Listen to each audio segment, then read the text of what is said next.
Hi guys, Mahesh friends. ఆంధ్రప్రదేశ్లో డిఎస్సికి ఆన్లైన్లో దరఖాస్తు అనేది చేసేటప్పుడు కేవలం కొన్ని డిగ్రీస్కి మాత్రమే అనుమతి అయితే ఇవ్వడం వల్ల చాలామంది అయితే డిసప్పాయింట్ అయితే అయ్యారు. సో దీన్ని ప్రభుత్వం దృష్టికి తీసుకువెళ్ళగా మనకు తాజాగా వచ్చిన సమాచారం ప్రకారంగా అన్ని డిగ్రీలకు కూడా ఈ యొక్క డిఎస్సికి సంబంధించి అప్లై అనేది చేసుకోవచ్చు. ఓకే, సో ఇక ఇన్ఫర్మేషన్ చూద్దాం. ఉపాధ్యాయ నియామక పరీక్ష డిఎస్సి ఎగ్జిట్ పోస్టులకు ఏ డిగ్రీ పూర్తి చేసిన వారైనా సరే దరఖాస్తు చేసుకునేలాగా ఆన్లైన్ సాఫ్ట్వేర్లో మార్పు చేశారు. గతంలో బీఏ, బీకామ్, బీఎస్సీ చేసిన వారికి మాత్రమే అవకాశం అనేది ఉండగా తాజాగా బీఈ, బీటెక్, బీసీఏ మేనేజ్మెంట్ కోర్సులతో పాటు బీఈడి చేసిన వారికి వెసులుబాటు అయితే కల్పించారు. ఈ మేరకు ఆన్లైన్లో కొత్తగా ఆప్షన్ అయితే ఏర్పాటు చేశారు. స్కూల్ అసిస్టెంట్కి సంబంధించి ఇంటర్మీడియట్లో చదివిన సబ్జెక్టులను పరిగణలోకి అయితే తీసుకుంటున్నారు. దీనికి సంబంధించిన లింక్ అనేది సోమవారం అయితే అందుబాటులోకి అయితే రానుందంట. సో ఈ విధంగా మనకు ఇన్ఫర్మేషన్ అయితే ఉంది. ఎవరైతే మనకు ఈ యొక్క బీఈ, బీటెక్, బీసీఏ మేనేజ్మెంట్ తదితర కోర్సులు చేసి మనకు బీఈడి చేశారో వారికి ఒక వెసులుబాటు అయితే మనకు తాజాగా అయితే రావడం అయితే జరిగింది.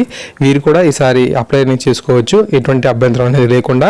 ఓకే, సోమవారం నుంచి వెబ్సైట్లో మనకు అప్డేట్స్ అయితే కనిపిస్తాయని చెప్పారు. సో ఇదే వార్తకు సంబంధించి మనకు ఆంధ్రజ్యోతి పేపర్లో కూడా న్యూస్ అయితే రావడం జరిగింది. డిగ్రీ ఏదైనా అర్హులే అని చెప్పి ఇచ్చారు. బీటెక్, బీసీఏ, బీబీఏ వారికి డిఎస్సిలో ఊరట. ఎగ్జిట్ పోస్టులకు వెసులుబాటు. 2.45 లక్షల మంది మనకు దరఖాస్తు చేసుకున్నట్లుగా తాజాగా సమాచారం అయితే ఉంది. Okay, so second grade teacher పోస్టులకు దరఖాస్తు చేసుకునేందుకు ఏ బ్యాచిలర్ డిగ్రీ పూర్తి చేసిన అర్హత అయితే లభించింది. ఇప్పటి వరకు బీఏ, బీసీఏ, బీకామ్ ఈ 3 డిగ్రీల వారికి అర్హత అయితే ఉండేది. ఫలితంగా బీటెక్, బీసీఏ, బీబీఏ తదితర డిగ్రీ కోర్సులు చేసిన వారికి అవకాశం లేకుండా పోయింది. దీంతో ఎగ్జిట్ ఉద్యోగాలకు దరఖాస్తు చేసుకోవాలని భావిస్తున్న వారు పాఠశాల విద్యాశాఖను ఆశ్రయించారు. దీనిపై స్పందించిన విద్యాశాఖ ఏ డిగ్రీ అయినా చేసినా సరే ఎగ్జిట్ పోస్టుకు అర్హత కల్పిస్తూ నిర్ణయం తీసుకుంది. ఈ మేరకు శనివారం ఆన్లైన్ దరఖాస్తు చేసుకోవడానికి ప్రత్యేక కాలం అయితే ఏర్పాటు చేశారు.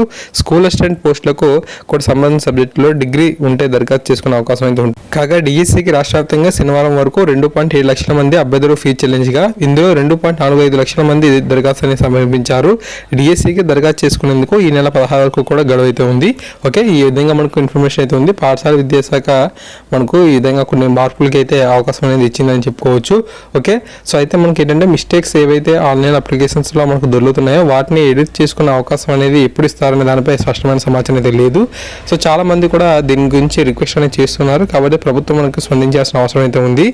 ఆన్లైన్లో మనకి అఫీషియల్ వెబ్సైట్లో ఉన్న నెంబర్స్కి కాల్ చేసినా వారు కూడా తగినంతగా రెస్పాన్స్ అయితే ఇవ్వడం లేదు.